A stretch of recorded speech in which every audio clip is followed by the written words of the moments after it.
guys, today we are going to discuss about the concept of cell, यानी कि कोशिकाएं। ये आपके 9th और 10th दोनों के क्लासेस में कॉमन चीज है जिसके बारे में आज हम डिस्कस करने चाहते हैं। एंड सेल जो होता है it is a Latin word जिसका मतलब क्या होता है, a little room.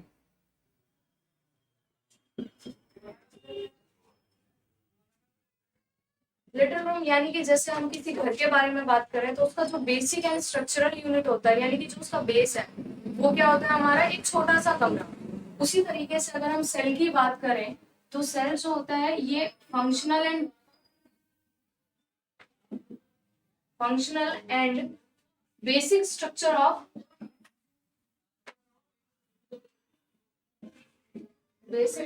Of all living organisms.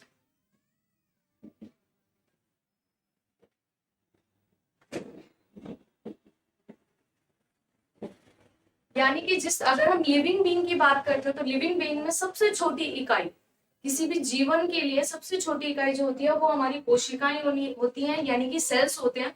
उसी तरीके से अगर हम नॉन लिविंग थिंग की बात करें, जैसे कि मैंने बताया कि ये लिविंग थिंग्स के लिए होता है। अगर हम नॉन लिविंग की बात करें यानी कि निर्जीव चीजों के बारे में बात करें तो इसकी सबसे स्मॉलेस्ट यूनिट जो होती है, स्मॉलेस्ट यूनिट इसकी कौन सी होती है, एटम, यानी कि परमाणु। परमाणु और एटम दो, परमाणु यानी एटम और सेल्स यानी कोशिकाएं दोनों एक ही चीज होती हैं। बस डिफरेंस इतना होता है कि सेल्स जो होती है ये लिविंग थिंग्स में होती है और एटम्स जो होते हैं ये नॉन लिविंग थिंग्स में होते हैं। दूसरी बात ये की जाती है कि जो हमारी कोशिकाएं थी इसकी खोज किसने की और किस तरीके से की, क्या क्या प्रोसेस था वो हम देखते हैं।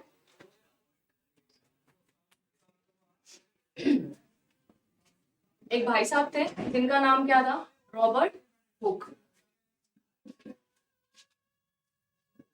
रॉबर्ट हुक भाई साहब आए, इन्होंने सबसे पहले सेल यानी कोशिकाओं की खोज की। कब की, 1665 में की। 1665 में इन्होंने कोशिकाओं की यानी कि सेल्स की खोज की, डिस्कवरी की। इन्होंने क्या किया, सबसे पहले एक कॉर्क लिया, कॉर्क ऑफ अ ट्री। इसको आप ये भी बोल सकते हो कि किसी भी पेड़ की जो आउटर लेयर होती है यानी कि जो आउटर मोस्ट लेयर होती है, जैसे कि आप अगर हम किसी नीम के पेड़ की बात करें, मेरी ड्राइंग थोड़ी सी गंदी है एडजस्ट कर लेना, थोड़ी सी नीम के पेड़ की बात करें तो जो इसकी आउटर लेयर होती है ये कैसी होती है, थोड़ी ब्राउनिश सी कलर की होती है, जो डेड सेल से मिलकर बनी होती है। किससे मिलकर बनी होती है, डेड सेल से मिलकर बनी होती है। डेड सेल के अंदर क्या पाया जाता है, स्क्लेरेंकाइमा नाम का एक टिश्यू पाया जाता है जो कि बेसिकली बनी हुई है, किसकी होती है, डेड सेल से मिलकर बनी हुई होती है। इन्होंने सबसे पहले प्रिमिटिव माइक्रोस्कोप का यूज करके इसकी स्लाइड बनाई और उस स्लाइड में इन्होंने ये देखा कि जितनी भी इसके अंदर सेल्स थे, जितनी भी इसके अंदर कोशिकाएं थी वो सारी की सारी कैसी थी, डेड थी, यानी कि मरी हुई थी। तो यहीं से इनको एक बात पता चली कि कोई भी चीज जो बनी हुई होती है उसकी जो स्मॉलेस्ट पार्टिकल्स है जिससे वो मिलके बनी हुई है, दैट इज कॉल्ड सेल। 1665 में इन्होंने सेल की डिस्कवरी कर दी। उसके बाद एक और साइंटिस्ट हमारे आए, लिविन हुक, क्या नाम था उनका, इनके बाद आफ्टर हिम लिविन हुक नाम का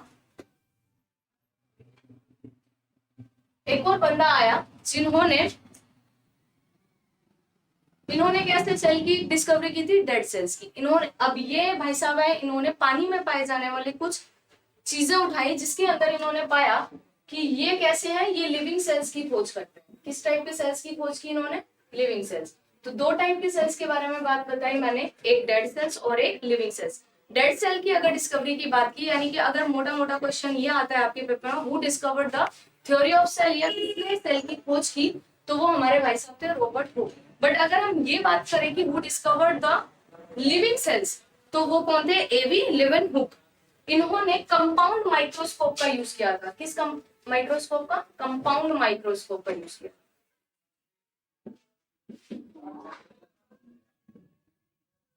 और रॉबर्ट हुक ने किस टाइप के माइक्रोस्कोप का यूज किया था, ही यूज्ड प्रिमिटिव माइक्रोस्कोप, दोनों में थोड़ा सा ही डिफरेंस है, वो हम आगे की फर्दर क्लासेस में डिस्कस करेंगे।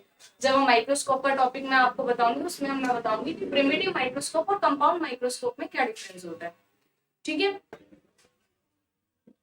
इसके आगे हम बात करें अगर कोशिकाएं जो होती हैं बेसिकली दो टाइप की हम देखने को मिलेंगी, दो टाइप के ऑर्गेनिजम्स यानी दो टाइप के जीवों में देखने को मिलती है। एक होती है यूनिसेलुलर, जिसको हम हिंदी में क्या बोलते हैं, एक कोशिकाएं,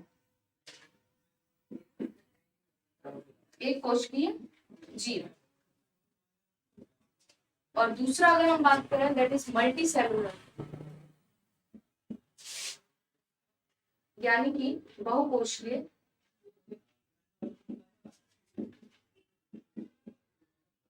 जीव। देखिए अगर हम बात करते हैं यूनिसेलुलर की, तो एक कोशिकीय जीव वो जीव होते हैं जिनके अंदर एक ही टाइप की सेल्स यानी कि एक ही टाइप की कोशिकाएं पाई जाती हैं। एग्जाम्पल के तौर पर अगर हम लें, अमीबा हो गया, पैरामीशियम हो गया,